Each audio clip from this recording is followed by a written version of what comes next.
Jharkhand polytechnic में पहला question यही पूछा गया था कि उत्तल लेंस के कॉन्सेप्ट थे कि आर की वैल्यू 22 सेंटीमीटर है, फोकल लेंथ की वैल्यू क्या होगी, तो f is equal to r by 2, 22/2 11 centimetre आप लोगों का आंसर था। ठीक है, एक चीज और याद रखिएगा, इससे और भी क्वेश्चंस बन सकते हैं जो कि पॉलिटेक्निक में पूछे जा सकते हैं। तो एक बात हमेशा मैं कहता हूं, ध्यान से देख लीजिएगा, अगर आप कॉनकेव मिरर की बात करें, ठीक है, कॉनकेव मिरर तथा कॉनकेव लेंस, कॉनकेव मिरर तथा कॉनकेव लेंस का, ओके, लेंस का हमेशा फोकल लेंथ पूछेगा तो वो नेगेटिव होता है। ठीक है, फोकल लेंथ कैसा होता है आपका, तो फोकल लेंथ नेगेटिव होता है, आप इतना मान के चल सकते हो। ठीक है, कॉनकेव मिरर कॉनकेव लेंस का फोकल लेंथ नेगेटिव होता है, आपको ध्यान से देखना है। ये आपका पहला क्वेश्चन था झारखंड पॉलिटेक्निक में। आइए अब हम सेकंड क्वेश्चन की बात करते हैं। दूसरे क्वेश्चन किस तरीके से आपके पूछे गए थे।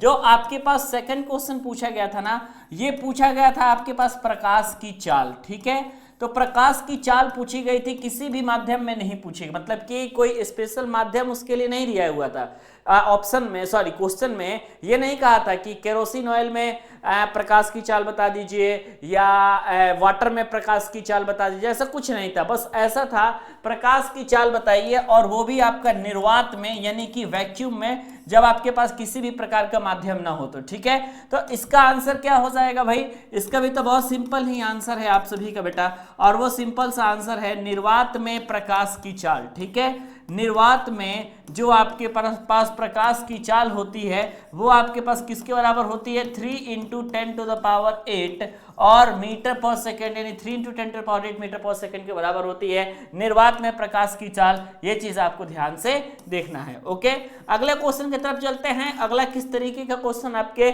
झारखंड पॉलिटेक्निक के एंट्रेंस एग्जाम में आया था। ठीक है, ध्यान से सुन लो भाई, ये अमन, हरीश, अशफाक, रितु, साकेत, मतलब जितने लोग देख रहे हो, कम से कम ये एनालिसिस करो कि झारखंड पॉलिटेक्निक में पेपर कैसा आ रहा है ना। आपका भी वैसा आएगा, तो ऐसा नहीं है कि आपके पास कोई अंदाज ही नहीं हो कि सर हमें तो कुछ मालूम ही नहीं है कि पेपर किस तरीके से देना है ना। आपको पेपर कैसे देना है ध्यान से आपने देख भी लिया है। ओके, अब देखो आपके पास क्या है, उत्तर लेंस का, देखो लेंस से संबंधित और मिरर से संबंधित क्वेश्चन आ रहा है। ठीक है, एक चीज मैंने आप सभी को बताई थी, मिरर से संबंधित, क्या बताई थी मैंने, एक चीज हमने मिरर से संबंधित आप सभी की बताई थी, जो कि आपका पॉलिटेक्निक के पेपर में भी आया है। जब मैंने फिजिक्स पढ़ाया है, संभवतः वो 9वें लेक्चर या 8वें लेक्चर में आपका होगा, मैं आपको पूरा पोजीशन बताया था कि नहीं बच्चों, कि कहां कहां पे आपका ऑब्जेक्ट रहेगा तो आपका इमेज कहां कहां पे बनेगा, ये बताया था ना मैं। आप ईमानदारी से बताना, बताया था ना मैं, बिल्कुल। ओके, पूरा मैं बना करके बताया था। समझे साकेत, अथर्व श्रीवास्तव, अनूप कुमार सिंह, एसपी कुशवाहा, है ना, ऐसे ही। तो ये मिरर से संबंधित हमने पूछा, बताया था आपको। स्पेशल कंडीशन आपका क्या बताया था, विशेष स्थिति आप सभी के लिए हमने क्या बताई थी, ध्यान दीजिएगा। आपके लिए जो हमने विशेष स्थिति बताई थी वो क्या था आपका, कि जब आपका मतलब जब वस्तु किसके किसके बीच में होती है, पोल तथा फोकस के बीच में होती है। जब वस्तु पोल तथा फोकस के बीच में होती है, जब वस्तु पोल तथा फोकस के बीच में होती है, ध्यान से देखना है, जब वस्तु पोल तथा फोकस के बीच में होती है तो उस कंडीशन में आपका क्या होता है साहब, उस कंडीशन में पोल और फोकस के बीच में हुई वस्तु के लिए क्या कंडीशन होती है, तो पोल और फोकस में हुई वस्तु के इसमें क्या होता है, वर्चुअल एंड डायरेक्ट इमेज बनता है और सीधा प्रतिबिंब बनता है। दर्पण के पीछे बनेगा पहली स्थिति में, और इसके अलावा आप लोगों का जितना भी कंडीशन था उसमें आप लोगों का दर्पण के नीचे बनता था, लेकिन स्पेशल कंडीशन में दर्पण के ऊपर प्रतिबिंब बनता था, वर्चुअल बनता था, इरेक्ट बनता था, इस तरीके की चीजें आपके पास आती थी। ठीक है, बताए थे ना, पूरा मैं डायग्राम बना करके बताया था। कौन कौन था क्लास में, अथर्व थे क्या, मुझे उम्मीद है अथर्व आप बिल्कुल होंगे, है ना। अथर्व, एसपी कुशवाहा, साकेत, है ना, अनूप कुमार सिंह, जितने लोग हैं भाई वो लोग कम से कम इतना तो जरूर होंगे क्लास में, ताकि वो इतना कह सके कि सर बिल्कुल आप बताए थे, मेरे लिए इतना ही काफी है ना। अच्छा, एक और क्वेश्चन बहुत शानदार पूछा गया है, प्रतिबिंब की ऊंचाई और वस्तु की ऊंचाई का अनुपात, है ना। मान सकते हो आप कि अगर हमने जो है प्रतिबिंब मतलब होता है इमेज, ओके, प्रतिबिंब की ऊंचाई, ठीक है, हमने जो है प्रतिबिंब की ऊंचाई HI हमने लिख ली, ठीक है, क्या लिख ली हमने, HI हाइट ऑफ इमेज बटे हाइट ऑफ ऑब्जेक्ट, यानी कि प्रतिबिंब की ऊंचाई और बटे में आपके पास क्या निकल के आ जाएगा, वस्तु की ऊंचाई, ठीक है। प्रतिबिंब की ऊंचाई और वस्तु की ऊंचाई के अनुपात को क्या कहते हैं, ये चीज आपसे पूछा गया था, ठीक है। HI/HO क्या कहलाता है, झारखंड पॉलिटेक्निक में पूछा गया था। क्यों बच्चों, अगर मैं झारखंड पॉलिटेक्निक में अगर आप सभी को भेज देता तो क्या आप सभी सवाल बना पाते या नहीं बना पाते, जल्दी बताओ, बना पाते ना? हाँ सर बना पाते, क्योंकि प्रतिबिंब की ऊंचाई और वस्तु की ऊंचाई को हम आवर्धन कहते हैं, जिसको मैग्निफिकेशन के नाम से जानते हैं, है ना। किस नाम से जानते हैं साहब, हम लोग जानते हैं इसको मैग्निफिकेशन M के नाम से। M = HI/HO आपके पास निकल के आता है, ये चीज ध्यान दीजिएगा। या फिर M = अगर आपके पास -V/U भी पूछे तो ये भी आप लोगों का सही है। इस तरीके से M = -V/U = HI/HO, ये चीजें आप सभी से पॉलिटेक्निक में पूछी गई हैं, झारखंड पॉलिटेक्निक में, जिसका पेपर आपका हाल में ही हुआ है, और आप पेपर में बेहतरीन तरीके से आंसर्स भी इसके दे सकते हो। कोई दिक्कत, कोई कंफ्यूजन है तो आप बता दो, ओके। अच्छा ठीक है, अब इसके अलावा क्या पूछा गया था, ध्यान से देखना, इसके अलावा पूछा गया था, है ना, हाँ लेंस का देखिए क्या दिया था। अब आप हमसे एक बात बताओ, अगर मैं आपसे पूछूं, पावर दिया हुआ था P = मान लो आपका दिया हुआ था +2 डायोप्टर, ठीक है, मान लो आपके पास पावर दे दिया है किसी लेंस का, ठीक है, और अगर आपसे ये पूछ रहा है कि F की वैल्यू बताओ, फोकल लेंथ की वैल्यू बताओ, क्या आप लोग बता नहीं लोगे, जल्दी से बताओ, क्या आप लोग बता नहीं दोगे? इसमें कोई कंफ्यूजन है क्या आप सभी का, जो कि आप सभी देखने पे ऐसा लग रहा है कि आप सभी को ये चीज आएगा ही नहीं?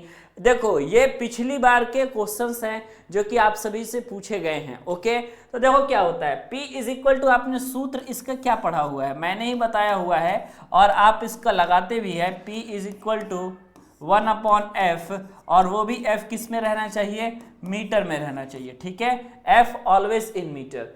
तो F = आपके पास क्या होता है, 1/P होता है ना, ये इंप्लाइज करेगा 1/P की वैल्यू कितनी है, +2 डायोप्टर है, +2 आपने लिख लिया, ठीक है। अब आपको जो है फोकल लेंथ आराम से आप निकाल सकते हैं, उसमें कोई दिक्कत की बात आपके पास नहीं आएगी, ठीक है। तो ये है पावर और फोकल में रिलेशन का, और मुझे उम्मीद है कि आप इसको चीज को बना ही लोगे, ओके, और ये भी आप लोग बना ही लोगे। तो मेरे कहने का मतलब आप देख सकते हैं कि क्या चीज ज्यादा आ रहा है साहब, तो कुछ चीजें लाइट से ज्यादा आ रही हैं, और मैंने आपको पहले भी बताया था कि लाइट और इलेक्ट्रिसिटी से ज्यादा आएगी, और वैसे ही आपके क्वेश्चंस लाइट और इलेक्ट्रिसिटी के ज्यादा आए भी। क्यों भाई, साकेत, अनूप कुमार सिंह, SP कुशवाहा, और कौन है भाई, रुपेंद्र कुमार, अथर्व श्रीवास्तव, तो समझ में आया कि नहीं बेटा, बिल्कुल। अच्छा, सोलर एनर्जी का स्रोत नहीं है, पूछा गया था, which of the following is not an example of biomass energy source, ठीक है, क्या होगा फटाफट आपको बताना था, ओके। और कौन था भाई, गैर परंपरागत सोर्स आपसे पूछे गए थे, है ना, ओके। और क्या पूछा गया था, और मैं देख लेता हूं, है ना, देखो एक चीज पूछा गया था, आप सभी का ध्यान से देखना, सोलर सेल बने होते हैं, सोलर सेल बने होते हैं, ये क्वेश्चन आपसे पूछा गया था, बने होते हैं, है ना। मैं आपको बता दूं जरा सोलर सेल के बारे में, 4 ऑप्शन दिया था, जर्मेनियम, सिलिकॉन, चांदी और एल्युमिनियम, है ना। तो देखो हमेशा आपको याद रहना चाहिए क्या चीज, किससे पूछे गए थे क्वेश्चंस, ये सेमीकंडक्टर से क्वेश्चन पूछे गए हैं, अर्धचालक से क्वेश्चन पूछे गए हैं, ठीक है। तो आपके जो सोलर सेल हैं वो किस चीज से बने होते हैं, सिलिकॉन से बने होते हैं, ध्यान से याद रखिएगा, ओके। ये सिलिकॉन आपके पास क्या होता है, SI, ये होता क्या है आपके पास, ये चालक वालक नहीं होता साहब, ये आपके पास अर्धचालक होते हैं, है ना। और आपके पास एग्जाम्पल भी पूछा गया था, अर्धचालक हैं, जैसे ऐसे क्वेश्चन पूछा गया था कि अर्धचालक हैं, अर्धचालक कौन कौन से हैं, ये चीज आपसे पूछी गई थी, ठीक है, अर्धचालक हैं। तो आपको मैंने पहले भी एक वीडियो में बताया है, और आपको YouTube पे भी बताया है बेटा, YouTube पे भी बताया है, और आपको मैंने ऐप पर भी बताया है कि अगर आपसे पूछा जाएगा अर्धचालक के बारे में, तो जर्मेनियम आपका अर्धचालक होता है, सिलिकॉन आपका अर्धचालक होता है, कार्बन आपका अर्धचालक होता है, गैलियम आर्सेनाइड आपका अर्धचालक होते हैं। ये सारे के सारे क्या होते हैं साहब, ये सारे के सारे आपके सेमीकंडक्टर की श्रेणी में आते हैं, है ना। तो ये क्वेश्चन पूछा गया है तो मैं आपको ये चीज बता रहा हूं। अच्छा, और क्या पूछा गया है ध्यान से देखो।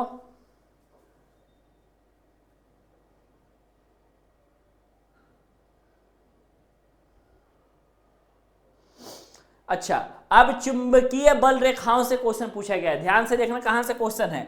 अब यहां से उठा करके एग्जामिनर साहब को मन कर दिया चुंबक से क्वेश्चन पूछने के लिए, है ना। तो चुंबक से क्वेश्चन एग्जामिनर साहब ने क्या पूछा, चुंबकीय बल रेखाओं के बारे में एग्जामिनर साहब ने क्वेश्चन यहाँ पे बड़ा सा प्यारा सा उठा दिया कि अब बता दो चुंबकीय बल रेखाओं के बारे में, है ना। ये क्वेश्चन आप सभी का क्या है भाई, तो पिछली बार का पूछा गया क्वेश्चन है, झारखंड का, है ना। और मुझे उम्मीद है कि अगर नॉर्मल लेवल रहा भाई, है ना, सुन लो जितने लोग हो, एसपी कुशवाहा, रितु कुमारी, साकेत, जितने लोग हैं इतना याद रखें कि अगर नॉर्मल लेवल रहेगा, अगर आप सभी के पॉलिटेक्निक एंट्रेंस एग्जाम का मान लो नॉर्मल लेवल रहेगा तो आपको किसी भी प्रकार की कोई दिक्कत नहीं करनी है। और बिहार के हो चाहे झारखंड के हो, सॉरी बिहार के हो चाहे यूपी के हो, गर्दा उड़ा के आ जाना है, ठीक है। कैसे गर्दा उड़ेगा सर, चुंबकीय बल रेखाओं से बारे में क्वेश्चन पूछा गया था। पहले मैं यहाँ पे कुछ चीजें बता देता हूँ चुंबकीय बल रेखाओं के बारे में। ये मान लो कि सिंपल मैग्नेट है आपका, ठीक है। मैग्नेट में आपके पास नॉर्थ पोल है, ये आपके पास साउथ पोल है। दो चार बातें सुन लीजिए चुंबकीय बल रेखाओं के बारे में, जो कि आपका ऑप्शन में ऑलरेडी दिया हुआ था। अगर कोई ऑलरेडी जानता होगा तो आराम से वो बना लेगा। कैसे, ध्यान से देखो। चुंबकीय बल रेखाएं हमेशा north pole of the magnet से निकलती हैं और साउथ पोल में इंटर करती हैं। इधर से भी निकलेगी, नॉर्थ से निकलेगी, साउथ पोल में आपकी इंटर कर जाएगी। हमेशा नॉर्थ से निकलती हैं और साउथ पोल में इंटर करती हैं।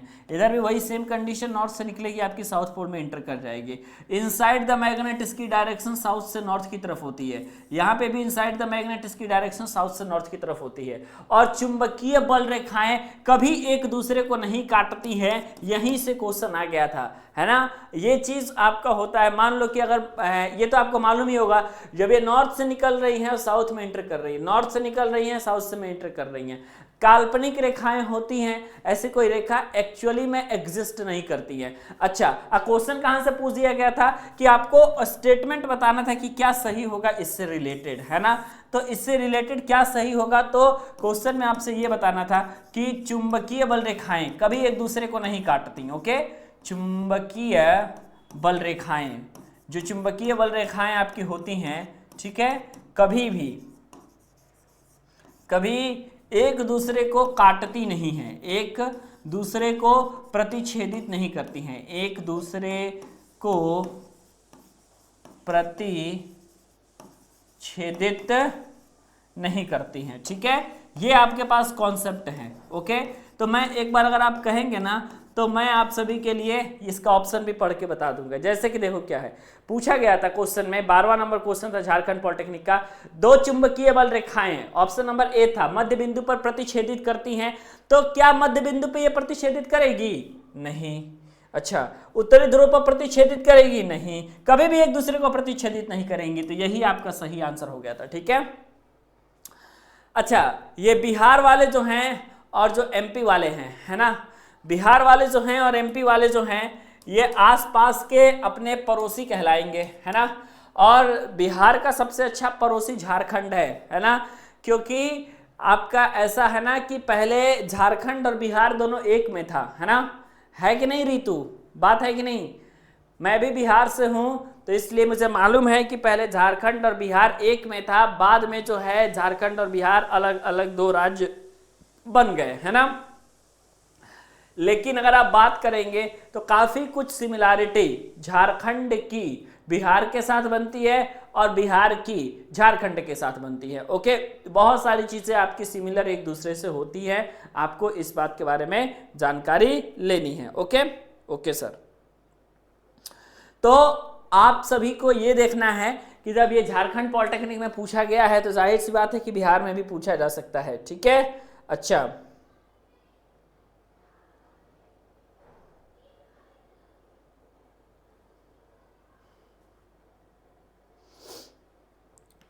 अच्छा, अच्छा, अब उसके अलावा और क्या पूछा था, ध्यान से देखना।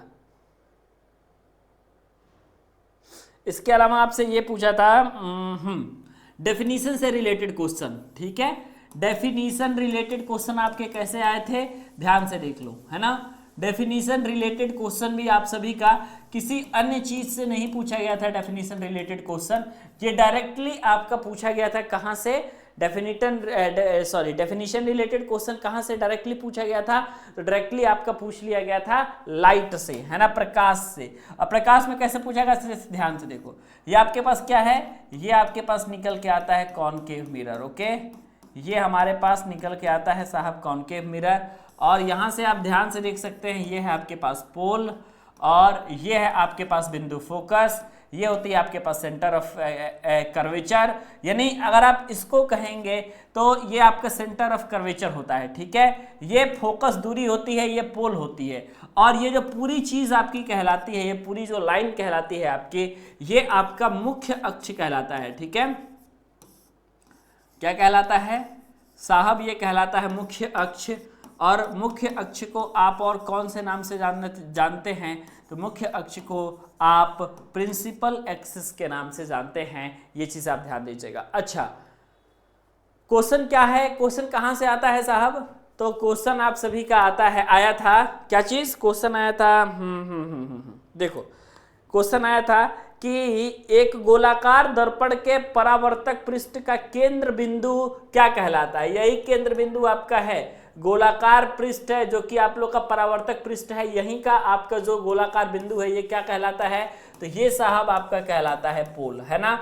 तो ये आपका पोल कहलाता है। बड़ा छोटा सा क्वेश्चन है लेकिन डेफिनेशन पर आधारित क्वेश्चन है ना, ठीक है। अच्छा, अब मान लो ये तो आपका पोल हो गया, तो क्वेश्चन और कैसे पूछे जा सकते हैं इससे, अगर मान लीजिए पूछ देता कि आपके पोल तथा मुख्य अक्ष पर स्थित बिंदु F क्या कहलाता है, तो यहां से यहां तक की जो दूरी है, अगर मान लो सपोज डैट कि बेटा आपसे पूछ लेता तो फोकस दूरी F कहलाती है ये, ठीक है। C और P के बीच की दूरी अगर मान लो आपसे पूछ लेता तो आपके पास R कहलाती है ना। और आप सभी से ये तो चीज पूछता ही, रिलेशन भी पूछ देता, ठीक है, रिलेशन भी आपसे पूछ देता, तो F इज इक्वल टू आपके पास R/2।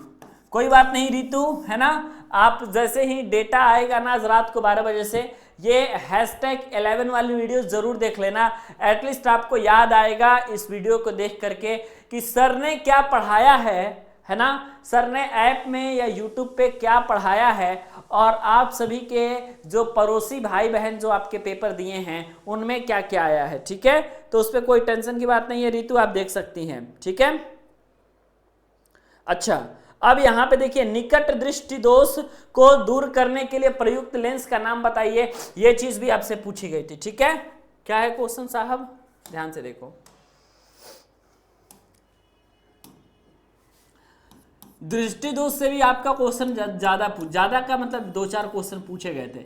वैसे छोटा सा टॉपिक है तो यहां से क्वेश्चन भी पूछ लिए जा रहे हैं तो वो बहुत बड़ी बात है भाई, है ना भैया, ये छोटा सा टॉपिक है, ओके, दृष्टि दोष, लेकिन इससे भी आप लोगों का क्वेश्चन पूछ लिया गया, ठीक है। क्या पूछा गया है सर, पूछा गया है निकट दृष्टि दोष, है ना। निकट दृष्टि दोष को दूर करने के लिए कौन से लेंस का यूज किया जाता है, ये आप लोगों का क्वेश्चन था पॉलिटेक्निक का। तो निकट दृष्टि दोष को दूर करने के लिए हम अवतल लेंस का यूज करते हैं, ठीक है। इसके अलावा अगर आपसे हम पूछ लें कि दूर दृष्टि दोष, ठीक है, दूर दृष्टि दोष को दूर करने के लिए आप किस लेंस का यूज करते हैं, तो दूर दृष्टि दोष को दूर करने के लिए हम यूज करते हैं बड़ा ही परफेक्ट लेंस को, और ये परफेक्ट लेंस है आपका उत्तल लेंस, ठीक है। तो दोनों नहीं पूछा था पेपर में, जो पेपर में पूछा था मैं स्पेशली वो बता दूं, तो आपका पेपर में ये चीज आपसे, ये वाला क्वेश्चन आपसे पेपर में पूछा गया था लेंस से रिलेटेड, ठीक है। तो ये चीज जरूरी है। और क्या पूछा था सर, प्रकाश के व्यतिकरण में क्या देखा जा सकता है, ध्यान से दीजिए, ठीक है। अच्छा, अब आगे आप सभी का, ओके, वृद्धावस्था में क्रिस्टल लेंस दूधिया और धुंधला हो जाता है, इस स्थिति को क्या कहते हैं, ध्यान से देखना है। अच्छा, ये आपकी होती है मोतियाबिंद, ठीक है, ओके ओके। जरा दृष्टि दोष क्या होता है, यहां से भी क्वेश्चन था आपका, तो जरा दृष्टि दोष में आपका क्या होता है, जरा दृष्टि दोष, ठीक है। इसमें आप सभी का क्या चीज दूर होता है, क्या आपका दिक्कत होता है? दोनों आप लोगों का, ठीक है, नजदीकी और दूरी आप लोगों की दोनों खराब होती है। अब आपके पास आ चुका है क्वेश्चन इलेक्ट्रिसिटी से, मतलब लगभग आपने 27 क्वेश्चन आप कर लेंगे। तो 27 क्वेश्चन मतलब 1 नंबर क्वेश्चन से लेकर के और 27 नंबर क्वेश्चन तक जो मैक्सिमम चीजें हैं, इसमें 2-3 चीजें अर्धचालक से, 2 चीजें अर्धचालक से, उसके बाद सोलर सेल से, उसके बाद सारा का सारा क्वेश्चन आपका लाइट से पूछा गया है, ठीक है। सारा का सारा क्वेश्चन किससे पूछा गया था दोस्तों? लाइट से पूछा गया था। अच्छा, अब क्या पूछा है? अब आ गया है दोस्तों क्या चीज? अब आ गए एग्जामिनर साहब इलेक्ट्रिसिटी पे, ठीक है। अब उसके बाद उन्होंने पूछ लिया प्रतिरोध आर वाले प्रतिरोधक के सांकेतिक प्रदर्शन है, ठीक है। प्रतिरोध आर, प्रतिरोधक के सांकेतिक प्रदर्शन आपसे पूछा था, प्रतिरोधक के सांकेतिक प्रदर्शन, ठीक है। प्रतिरोधों के सांकेतिक प्रदर्शन आपसे पूछा था, तो आप लोगों को ध्यान से देखना है और बताना है। मतलब ये फिगर वाला क्वेश्चन था। फिगर वाला कैसा क्वेश्चन था सर? झारखंड में फिगर वाला ऐसा क्वेश्चन था कि ये ऐसा फिगर आपको दिया हुआ था, 4 फिगर दिया हुआ था जिसमें आपको प्रतिरोध चुनना था। तो देखो ये ऐसा जो आपका इमेज है ना, ये आपका इमेज होता है प्रतिरोध का, ठीक है। एक किसी से रिलेटेड इमेज बनाया हुआ था और वो ध्यान से देख लीजिएगा क्या होता है। ये तो आपका प्रतिरोध का होता है, ये तो आपने क्लियर कर लिया सर, ठीक है। अब ये जो आपके पास होता है, ठीक है, ये क्या होता है सर? इंडक्टर आपका होता है, ठीक है। ये आपका इंडक्टर होता है, ओके। तो इसको प्रतिरोध मत साइन कर लीजिएगा। कई सारे बच्चों ने जो हमारे पास फोटो भेजा है उसमें प्रतिरोध वाले को जानते हैं आपने क्या उन लोगों ने लगा दिया है? ऐसे ऐसे जो घुमा हुआ था, तो उन्हें लगा कि सर यही सही आंसर है, तो उन लोगों ने फटाफट जो है ये इंडक्टर वाले साइन पे लगा दिया। तो इंडक्टर वाला नहीं लगाना, इंडक्टर अलग चीज है, प्रतिरोध अलग पूछा गया था। अच्छा, उसमें एक आपका ऐसा भी दिया हुआ था, तो ये क्या है आपका, आपके पास, तो ये है आपके पास कैपेसिटर, ठीक है। ये है आपके पास साहब कैपेसिटर, जिसको आप संधारित्र कहते हो, ओके। और आपके पास एक ऐसा दिया हुआ था, तो ये तो आपके पास, ये बच्चे को मालूम है कि ये आपके पास क्या निकल के आ जाता है सर? बल्ब निकल के आ जाता है। कहने का मतलब है कि सांकेतिक प्रदर्शन भी आप सभी के लिए बहुत जरूरी है और सांकेतिक प्रदर्शन भी आपसे पूछा जाता है, ठीक है। अब आगे बढ़े एग्जामिनर साहब, ठीक है। कुछ बोल क्यों नहीं रहे हो भाई आप लोग कमेंट में? सिर्फ मैं ही बोलूं या आप लोग भी अपना कुछ बोलोगे? मुझे तो बुलवा करके आप लोगों ने प्यास लगवा दिया झारखंड पॉलिटेक्निक के पेपर के बारे में बता करके फिजिक्स, और आप कुछ बोल ही नहीं रहे। बोल दो, अरे बोलो।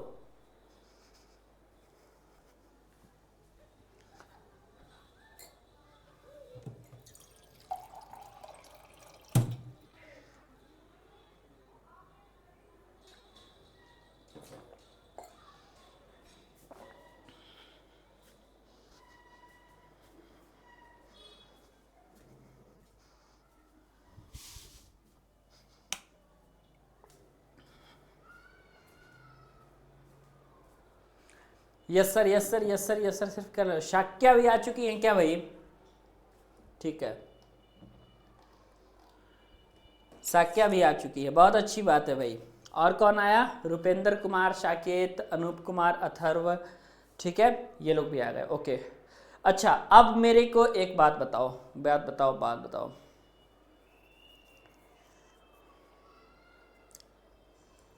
यूनिट पूछा था झारखंड पॉलिटेक्निक में, किसकी यूनिट पूछा था? विद्युत धारा की इकाई, विद्युत धारा की इकाई, ये आपसे पूछा था झारखंड पॉलिटेक्निक में। बता देंगे विद्युत धारा की इकाई क्या होती है? यस सर, बता देंगे, ठीक है।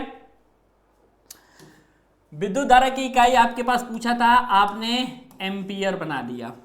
अगर मान लीजिए विद्युत धारा के जगह पे आपका वोल्टेज पूछ लेता, तो वोल्टेज की इकाई मान लो पूछ लेता, तो आप लोग ये बता देते वोल्ट्स, ठीक है। मान लो कि वोल्ट्स के जगह पे आपसे ये पूछ लेता रेजिस्टेंस, प्रतिरोध, तो प्रतिरोध भी आप लोग बता लेते, ये बता लेते आप लोग ओम, है ना।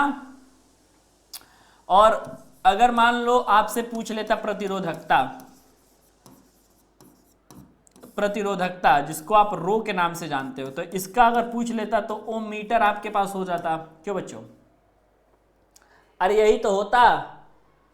अच्छा बताओ, झारखंड पॉलिटेक्निक का पेपर मस्त आया था कि नहीं? बच्चों फटाफट बताओ।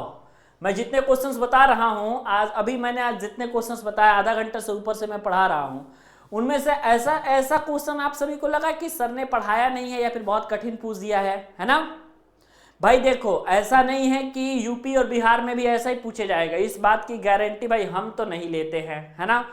अब झारखंड पॉलिटेक्निक में यह क्वेश्चन पूछा गया है, 2024 में पूछा गया है, तो हो सकता है कि बिहार में लेवल बढ़ा दे, और या हो सकता है कि आप सभी का बिहार में लेवल बढ़ा दे, या फिर ये भी हो सकता है कि यूपी में आपका लेवल बढ़ा दे, ठीक है? या ऐसे भी हो सकता है कि इसी लेवल का क्वेश्चन पूछ दिया जाए, है ना?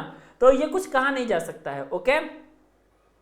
लेकिन हाँ, मैं इतना कहूंगा कि लाइट से क्वेश्चन तो यार बहुत ज्यादा पूछे गए थे, ठीक है? सर्वोत्तम विद्युत का चालक आपसे पूछा गया था, सर्वोत्तम विद्युत का चालक आपको बताना था, सर्वोत्तम विद्युत का चालक, ठीक है?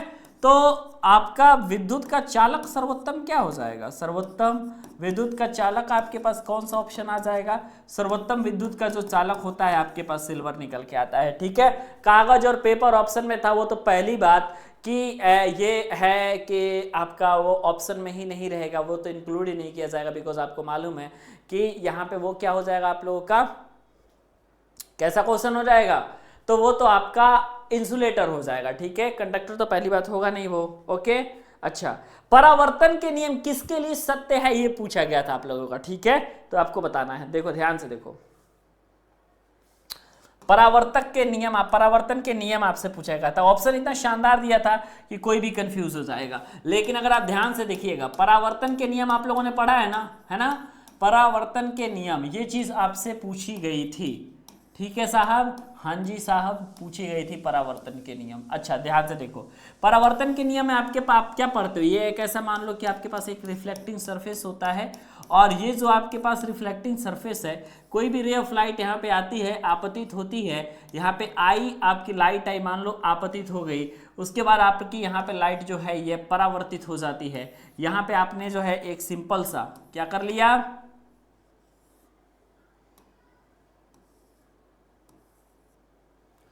ये आपने जो है एक सिंपल सा विलंब खींच दिया, नॉर्मल n, और यहाँ पे एंगल r, है ना? तो देखो परावर्तन के नियम क्या था? परावर्तन का नियम था क्या? परावर्तन के नियम ये था कि आपतित किरण I और परावर्तित किरण R और आपका नॉर्मल तीनों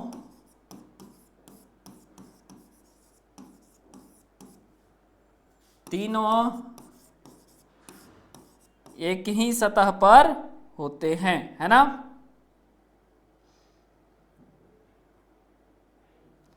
तीनों एक ही सतह पर होते हैं, ये चीज आपको याद रखना है, ओके?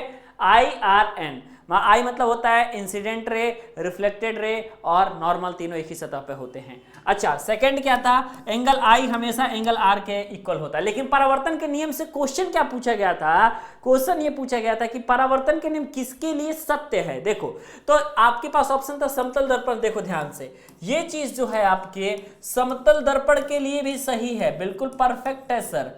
और ये जो है साहब आपके, अगर आपके पास दर्पण का प्रकार बदल जाता है और समतल दर्पण के जगह पे अवतल दर्पण आ जाता है, इसके लिए भी सत्य है साहब। और अवतल दर्पण के जगह पे अगर मान लीजिए कि उत्तल दर्पण आ जाता है तो उत्तल दर्पण के लिए भी सही है। मतलब कि सभी परावर्तक पृष्ठ के लिए ये चीज आप सभी का सही है। क्वेश्चन पहले समझो। साक्या, मैं आपसे कह रहा हूं ना साक्या, देखो एक चीज आप समझो, एक ही बिंदु पर मिलते हैं, बिल्कुल सही कह रही हो, लेकिन देखो क्वेश्चन का पूछने का तरीका क्या था, क्या पूछा गया था, ये भी तो आपको ध्यान देना है। तो इसमें पूछा गया था कि दर्पण में समतल दर्पण, अवतल दर्पण, उत्तल दर्पण तीनों के लिए सही है, या फिर आपके पास ये पूछा गया था कि सभी परावर्तक पृष्ठ के लिए सही होता है। सभी, एक चार ऑप्शन ये था, सभी परावर्तक पृष्ठ, मतलब जितने आपके पास रिफ्लेक्टिंग सरफेस होते हैं सभी के लिए सही होती है क्या? आप जरा बताओ फटाफट। ये 4 ऑप्शन था कि परावर्तन के लिए नियम सत्य किसके लिए होता है? तो सत्य जो है आपका सभी प्रकार के परावर्तक पृष्ठ के लिए हो रहा है, चाहे वो उत्तल का परावर्तक पृष्ठ रह रहा है या अवतल का परावर्तक पृष्ठ रह रहा है, उसमें तो ये कोई डिफरेंस नहीं हो रहा है ना साहब? नहीं जी, बिल्कुल नहीं हो रहा है ना? अच्छा, और कौन सा क्वेश्चन था? लाइट से तो इतना क्वेश्चन, हे भगवान, बहुत ज्यादा क्वेश्चन लाइट से यार, है ना? अच्छा अच्छा अच्छा अच्छा, एक सीधा और बड़ा प्रतिबिंब किसके द्वारा बनाया जा सकता है, आपको ये पूछा गया था। ठीक है, ध्यान से देखो, एक सीधा और बड़ा प्रतिबिंब बनाया जा सकता है, जब बताओ तो किसके द्वारा बनाया जा सकता है? सीधा भी बने, एक सीधा और बड़ा प्रतिबिंब किस दर्पण के द्वारा बनाओगे, जरा बताओ तो? बड़ा प्रतिबिंब, एक सीधा और बड़ा प्रतिबिंब आप किसके द्वारा बनाओगे, जल्दी से बताओ। 4 ऑप्शन था, उत्तल दर्पण, अवतल दर्पण, समतल दर्पण, है ना? देखो एक बात मेरी सुनो, समतल दर्पण के द्वारा हमेशा आप बड़ा प्रतिबिंब नहीं बनाओगे, है ना? समझ में आ रहा है? जैसे कि मान लो शाक्या की जितनी हाइट है उतनी ही हाइट की शाक्या दिखेंगी प्रतिबिंब इमेज मिरर में भी। ऐसा तो है नहीं कि शाक्या की हाइट 2 गुना बढ़ जाएगी, या साकेत गुप्ता की हाइट बढ़ जाएगी या छोटी हो जाएगी, या अनूप का हाइट बढ़ जाएगा या छोटा हो जाएगा, ऐसा तो है नहीं। अगर आपसे ये कहता कि वस्तु के ऊंचाई के बराबर प्रतिबिंब की ऊंचाई हमारी होनी चाहिए, वस्तु के ऊंचाई के बराबर प्रतिबिंब की ऊंचाई होनी चाहिए, तो उसके लिए आप यूज करते हैं समतल दर्पण, है ना? लेकिन मान लो सीधा और बड़ा प्रतिबिंब कह रहा है, तो इसके लिए तो आपको सीधे तौर पे अवतल दर्पण यूज करना पड़ेगा ना जी, बताओ। तो घुमा का क्वेश्चन पूछा, लेकिन है तो आसान क्वेश्चन, अवतल दर्पण यूज करना पड़ेगा ना। अगर मान लो ये पूछ लेता क्वेश्चन में, मान लो कभी तो ये इतना ही क्वेश्चन पूछा था, इससे एडवांस नहीं गया था, मान लो कि एडवांस क्वेश्चन चला जाता और एग्जामिनर साहब का मूड बदल जाता कि भैया आज बच्चों को हम परेशान करके रहेंगे, तो अगर एडवांस लेवल जाता तो क्या हो जाता? एडवांस लेवल जाता तो ज़्यादा से ज़्यादा ये हो जाता है एडवांस लेवल में कि वो हमें ये कहते हैं कि आप प्यारे बच्चों ये बता दो कि अगर सीधा और बड़ा प्रतिबिंब बनाना चाहते हैं तो पोजीशन क्या होगा, है ना? पोजीशन यही होगा कि वस्तु को, ठीक है, वस्तु को पोल तथा फोकस के बीच में रखेंगे, फोकस के बीच रखेंगे, के बीच रखेंगे। तो जब आप वस्तु को पोल तथा फोकस के बीच में रखोगे तब जाकर के आपका ये बनेगा, है ना? अच्छा, जब प्रकाश की किरण सघन माध्यम से विरल माध्यम में जाती है तो क्या होता है? ये क्वेश्चन आपसे पूछ दिया गया था। मतलब सघन माध्यम, देखो ये था क्वेश्चन, ऐसा मान लो, ये मान लो आपके पास कांच है ना? क्या है सर? ये कांच आपने मान लिया, ओके। ये ऐसे ऐसे कर लेते हैं थोड़ा सा ताकि लगे कि ये कांच है, नहीं तो आप लोग कहेंगे सर क्या बना दिया आप, है ना? ये चीज़ है कांच, पूछी गई थी क्वेश्चन ये। और ऊपर मान लो है हवा, और ये पूछा जा रहा है कि कोई रे ऑफ लाइट है, ये मान लो तिरछा जा रहा है, ऐसा क्वेश्चन था कि ये रे ऑफ लाइट है, मान लो ये तिरछा आपका जा रहा है, कहाँ से कहाँ जा रहा है? कांच से हवा में जा रहा है, मतलब कि डेंसर मीडियम से रेयरर मीडियम में जा रहा है, तो क्या हो जाएगा? यहाँ पे अभिलंब खींचेंगे तो अभिलंब से दूर जाएगी या अभिलंब की तरफ ही मुड़ जाएगी, बताओ, ये पूछा था। तो आप लोग एक चीज जानते हो, एक चीज इसमें जानते हो, कोई भी रे ऑफ लाइट अगर हवा से कांच में प्रवेश करती है तो ये अभिलंब की तरफ मुड़ जाती है ना? यानी कि ये अगर आपके पास एंगल आई रिप्रेजेंट करता है तो ये आपके पास एंगल आर को रिप्रेजेंट करेगा, और हमेशा एंगल आर जो होगा वो कम होगा, एंगल आई हमेशा आपका ज्यादा होगा, है ना?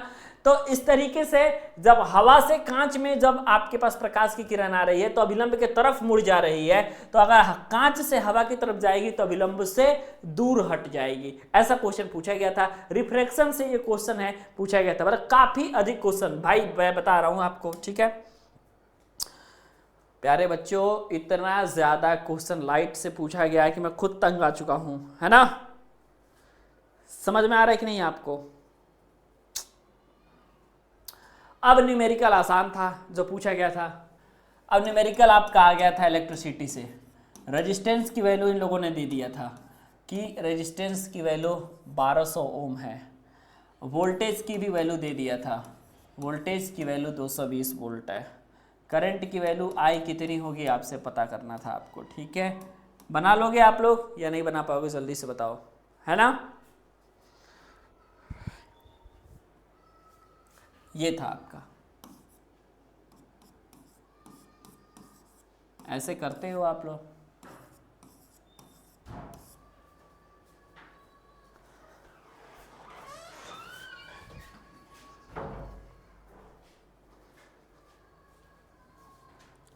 रेजिस्टेंस कितना हो जाएगा साहब, 1200 हो जाएगा। एक जीरो से एक जीरो का कैंसिल, ठीक है।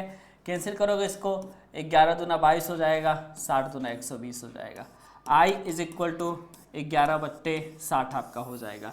अगर आप इसको सॉल्व करोगे, फिर सॉल्व करके आप क्या निकाल सकते हो इसका, तो वैल्यू निकाल सकते। बस कुछ नहीं था, ऐसा ही न्यूमेरिकल आपसे पूछा गया था।